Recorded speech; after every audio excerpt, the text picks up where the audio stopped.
Good morning, everybody, and welcome to another District 211 Automotive Technology video. This time we're going to be talking about one of our online subscriptions called ProDemand.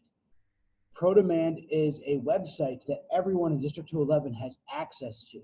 This website is going to give us a lot of different information on a vehicle. And before we start talking about that, let's just talk about how to get there. So the website is www.prodemand.com, and that's going to bring me to this screen right here.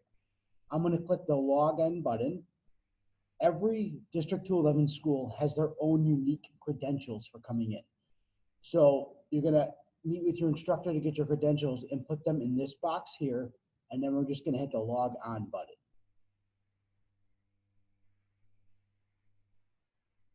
All right, we are almost there.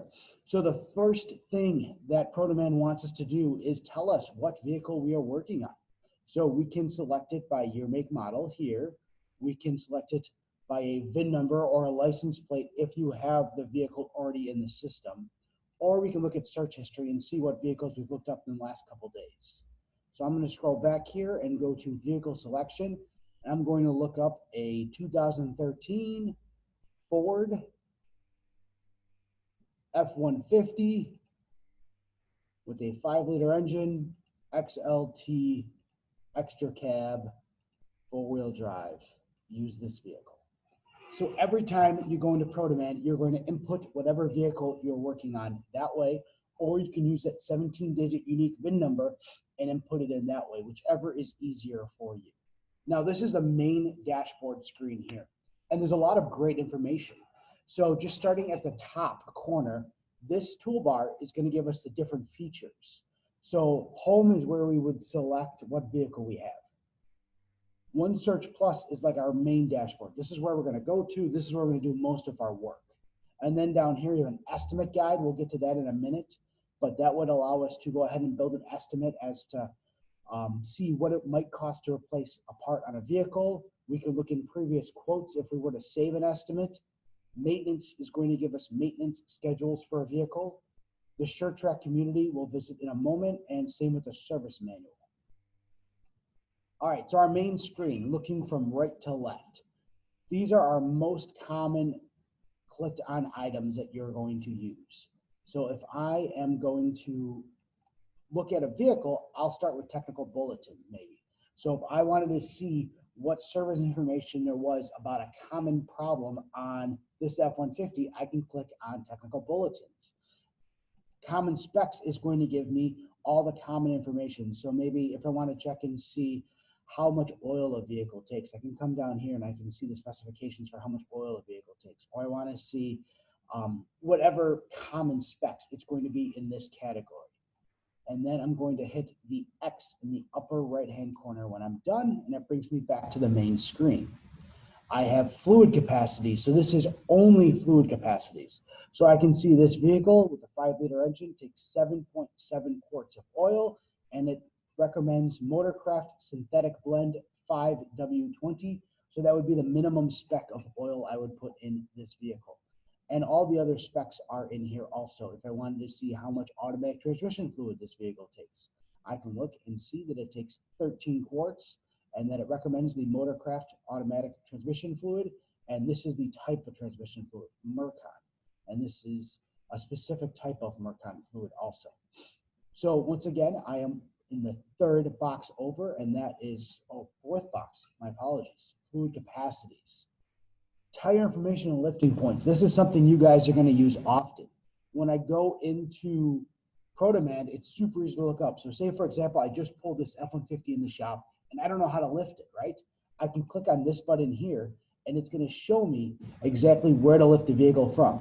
So it's saying, caution, don't lift the vehicle from the control arm because it may cause damage to the vehicle. Now, there might be a situation, and your instructor will go over when that situation may occur, that you would want to lift a vehicle from a control arm. But for the most part on this vehicle, it wants me to lift it from the rear axle or from the frame lifting points, which is awesome. So all that information is right here. I can click on a picture, make it bigger if I wanted to see exactly where to lift it from. But those are my lifting points. And if I was to crawl under the vehicle, I would see the exact marks on my frame rail where I want to lift the vehicle from.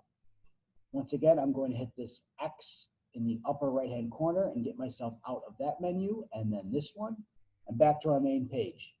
Reset procedures. This is something that's important. We do a lot of oil changes on customer vehicles here at Schaumburg, and if we don't reset the oil light, sometimes people are like, well, did you really change my oil? Yes, we just forgot, unfortunately. So if we go into reset procedures, it's going to show me how to reset the different things that need to be reset, such as tire pressure reset. So our TPMS light is on. It's going to show us how to do an oil pressure reset in here. But all of our common reset procedures are going to be located right there. DTC index is something we don't use often, but it would allow you to look up an individual diagnostic trouble code by the code itself. So by the P300, whatever the code was. Wiring diagrams. So that is a quick link into wiring diagrams. Typically, I would not go into that link to find a wiring diagram, and I'll show you a better way of doing that. And that's the same thing with our component tests and service manual. If I wanted to find a wiring diagram or a component test or a service manual as pertaining to something specific, maybe a water pump, I would go in this top box and type in water pump right here, and that's going to allow me to look up the information specific for a water pump. All right, so let's go over a couple common things that we'd want to look up. So like I said, one of the first things that you're going to want to look up is how many quarts of oil do I need if I'm going to do an oil change. So as a reminder, I'm just going to come in here to fluid capacities. I'm going to select fluid capacities, and I'm going to come down here to engine oil. And when I look at engine oil right here, it shows me that with a 5-liter engine, with a filter change, it's going to take 7.7 quarts of 5W20. So if I was working on the activity, or if I wanted to know this, I'd be able to write that down, or I even have a print function if I wanted to print this page off. Let me close out of this. Something else we might want to see. So how often does a manufacturer want me to change the oil in my truck? So if you remember on this tab, it's going to give us our maintenance information. So if I click on this maintenance button in the upper left-hand corner, it's going to give me my generic maintenance information. So as you can see, under normal conditions, without commercial or dusty conditions, off-road or towing, there is no oil filter indicator in here. So the first thing Ford recommends on this truck is at 30,000 miles, we should be replacing the air cleaner. We should be inspecting all these different things, lubricating a couple of things, checking a couple of things. But notice there's no replace the oil filter in here. Ford, like many manufacturers, has a service indicator. So when the service indicator pops up, it wants me to fill the fuel tank, right? Just a common thing. It wants me to inspect the transmission fluid. So if you remember from our underhood lab, I'm going to have to warm the vehicle up before I inspect the transmission fluid. It wants me to inspect the brake system, the coolant, exhaust system, and heat shields, front axle U-joints, half shaft dust boots, the steering system, perform that multi-point inspection, and replace the engine oil and filter. And notice right here, it even reminds me to reset my oil life monitor. That is because, once again, a lot of customers perceive that if that is not reset, that you're just robbing them and you did not actually perform the service you agreed to perform. And finally down here, it says rotate tires. So if I was trying to figure out how often to perform an oil change, this manufacturer, Ford, on this 2013, wants me to perform an oil change whenever the oil change light is on. Now, personally, if this was my vehicle, I would create a routine schedule to change the oil, but that is just my personal belief. My opinion is that the cost of doing an oil change outweighs the benefit or perceived benefit of extending the interval. All right, so let's go back to that main screen. So if I click on maintenance and go up to OneSearch Plus, we're going to talk about all this information right here. So starting to the left, ProDemand and many other services like it are going to copy data. They're going to remember what people are looking for. So this is cumulative information. So everybody who's looked up a 13 F-150 with this specific configuration, these are the most common replaced parts. So the most common replaced thing on this truck would be a brake pad followed by brake rotors. That makes a lot of sense. The next most common replaced thing would be an engine water pump. Oof. Ford has a round water pump gasket that actually, when it gets hot, can get brittle and crack and it starts to leak. So because this little gasket leaks, people end up replacing the water pump. Wheels, radiator hose, probably because if they're replacing the water pump, they want to replace the radiator hose also. We see a battery, calipers, spark plugs get replaced based on mileage, air conditioning, refrigerant, and then finally our tire valve stems, where we put air into our tires. So these are our most common replaced components. If I wanted to know the most common DTCs or the most common trouble codes, I can look in this category. So the most common trouble code on this F-150 is a P0300, which is a random misfire. So if I click on here, it would tell me some common information. So if I click right here, this is going to bring me to a different menu, and it's going to give me a lot of information here. So like I said, if I was looking up a specific code or part, I would type it in this box here, which would then bring me down to give me my wiring diagrams, my parts and labor estimates, everything I want is in here. Now, your teachers will go over these top couple tabs if they want to go over it with you, but this is all cumulative data. This is all patterns. So it might indicate what could be wrong with it, but it could also put you down a wormhole of replacing parts.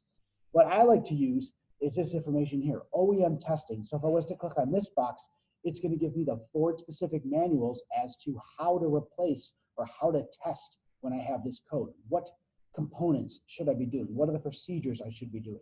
And then finally, if I had water pump or I had spark plugs, whatever my cause is in here, I can come down here and see what it would take to actually remove and replace the part. This is the procedures. So whenever students at Schaumburg go to replace a water pump or they go to replace a control arm, what I like to have them do is print out these procedures so they can kind of follow along the procedures and make sure they're doing it according to manufacturer recommendations. Finally, this tab down here, parts and labor, is going to tell me the total time, the total book time required to replace the part, and then it's going to give me an estimate on the cost of the part. So going back, now notice I don't have a check mark. I don't have an ability to get out of this screen. So in order to get out of this screen, I'm going to have to go ahead and hit the X button here, and it brings me back to my main screen. So like I said, my common DTCs on this car are in order all right here. And then I can go to common symptoms. So these are the things people are searching for, right? So if people are searching for it in this box, coolant leaks from vehicle. Like I indicated, I know this vehicle is known for having a bad water pump gasket. It's a really inexpensive part, but it requires the removal and replacement of the water pump in order to replace the gasket. So if you look here, coolant leaks from vehicle is the first #1 searched for problem on this vehicle. And the fourth is fluid leaks from vehicle, right? Because maybe we can't identify what type of fluid it is, but I promise these two are related. So I have my common DTCs, my common symptoms, and these are just common other lookups. So common things people are looking up for whatever reason. All right, so let's talk about a water pump on this vehicle. How much time would somebody take to get, how much time should it take somebody to replace a water pump? How much would I get paid for as a technician if I'm working at a shop to replace a water pump? So I have a couple ways of finding this information. I can come into my menu up here on the left and click on Estimate Guide and then type in water pump. I can directly type in water pump here, or I can click on here where it says top search lookups and people are looking up the water pump. So if I look up the water pump, it's going to bring me to this screen and it will tell me replace, remove, all these different things. But I personally always like to start with the uppermost left option where it just says water pump.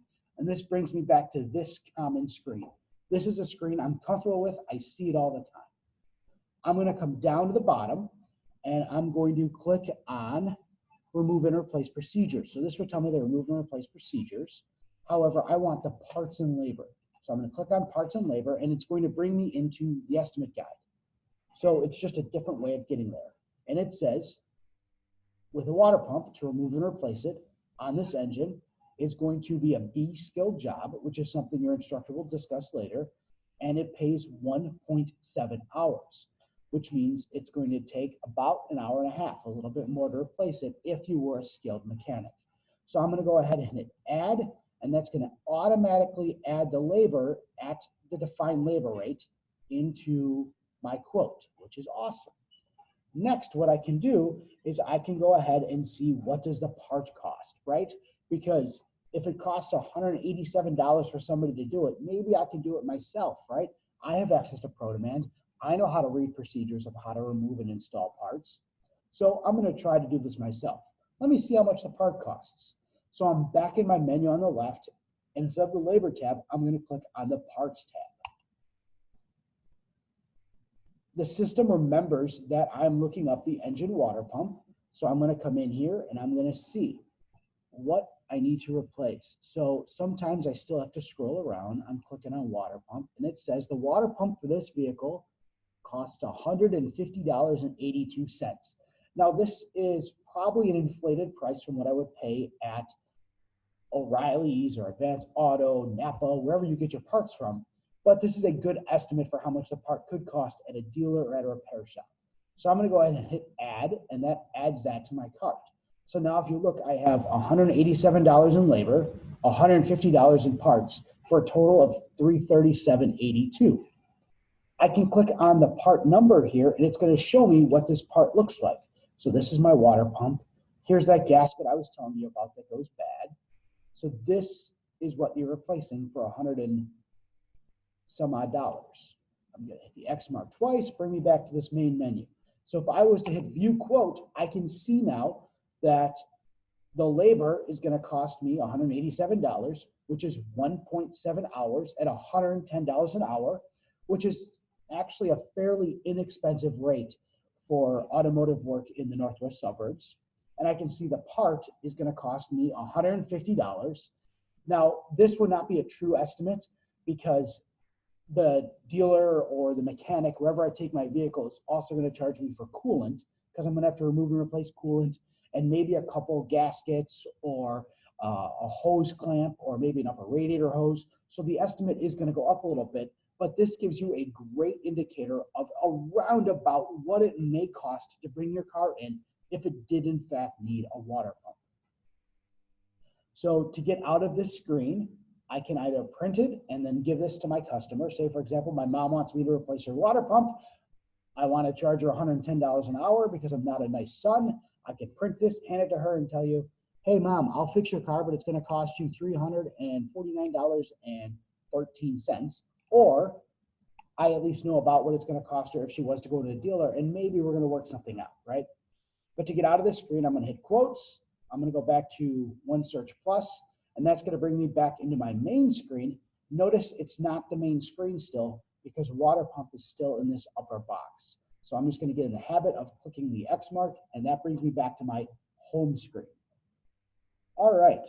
So if I want to know how to reset the oil maintenance light on a car, like I said, I would come into the reset procedures, and that procedure is going to be in here, how to reset the engine oil maintenance light. One of the last things I want to talk about is how to replace a random part, right? Say, for example, I bring my car into Casey Automotive. It's a local shop.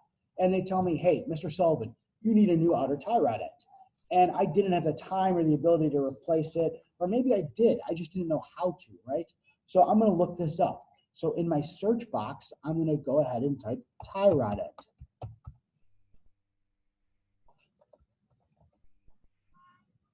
Notice I'm popping up. I am always going to click on this upper left-hand most tie rod answer because that's going to bring me to my main screen. So it's going to give me some information. If I was curious about top repairs, I can see here people are replacing their tie rod end somewhere between, we'll say, about 80,000 and 100,000 miles. It's pretty common to replace your tie rod end. Now, once again, this is cumulative data. So as the car gets older, there's more and more data in here. In ProDemand, if you're looking at this data and the car is not at least 5 or 6 years old, it's really not good data because most people with a car that's less than 5 years old are going to take that into a dealership to get it repaired. I'm going to hit the back button and bring me back to here. So the procedure, if I click on OEM R&R procedures, This is going to tell me directly out of the Ford book how to replace my tie rod end. So here's my inner tie rod end. It tells me specialty tools I need. And it's going to, if I come down here, give me the procedures for how to replace the inner tie rod. Every step on how to replace it, and then how to install the new one. So that's pretty interesting. So if it was something that maybe I had a good idea how to replace it, but I wasn't sure, or I didn't know if I had to move this thing out of the way or that thing out of the way, I can look it up in here. I can print this out, and when I'm in the lab, I'm able to just follow the procedures and make sure I'm not adding more steps for myself, or I'm not missing something that I need to remember. All right, so ProDemand is a very powerful software. There's a lot to know in here, and it's going to take you a little bit of time to play around. I encourage you guys to look up your vehicle in here and see what you could find. I'm willing to bet if you had your car for a while, you're going to see some of the common DTCs, some of the common symptoms are problems that you have experienced. Now, my one caveat is, like I said previously, if the vehicle is less than 5 years old, you're going to have to not necessarily rely on all this information at the bottom.